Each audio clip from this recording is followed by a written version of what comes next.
Hej og velkommen. I dag gennemgår vi nogle af de bedste tips til at skabe gode studievaner.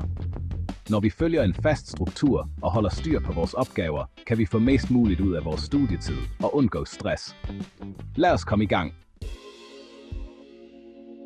Det første tip er at lave en studieplan. Planlæg din uge og afsæt specifikke tidspunkter til både studier og opgaver. Når du har en fast rutine, bliver det nemmere at komme i gang, og du får en klar struktur for din dag. Tip nummer 2 er at prioritere dine opgaver. Lav en liste og ranger dem efter vigtighed og deadline. Når du ved, hvilke opgaver der haster mest, kan du tackle de vigtigste først og mindske følelsen af overvældelse. Vores tredje tip er at sætte realistiske mål. Del store opgaver op i mindre dele og sæt små opnåelige mål for hver studietime. På den måde bliver opgaverne lettere at håndtere, og du opnår en følelse af fremgang. Næste tip. Fjern distraktioner. Sluk notifikationer, undgå sociale medier og skab et roligt studieområde.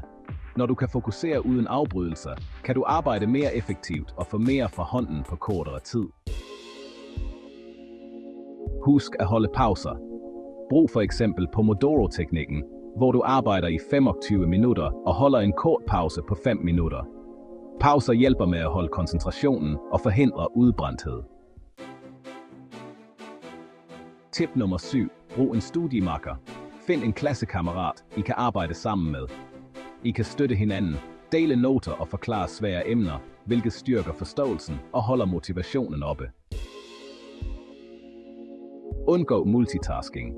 Når du fokuserer på en opgave ad gangen, i stedet for at springe frem og tilbage, bliver kvaliteten af dit arbejde bedre, og du undgår unødvendig stress. Vær aktiv i undervisningen. Stil spørgsmål og tag noter.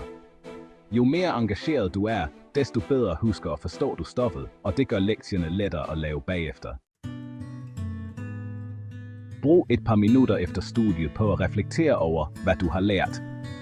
Dette styrker hukommelsen og hjælper dig med at anvende viden i fremtiden. Afslutningsvis beløn dig selv, når du når dine mål.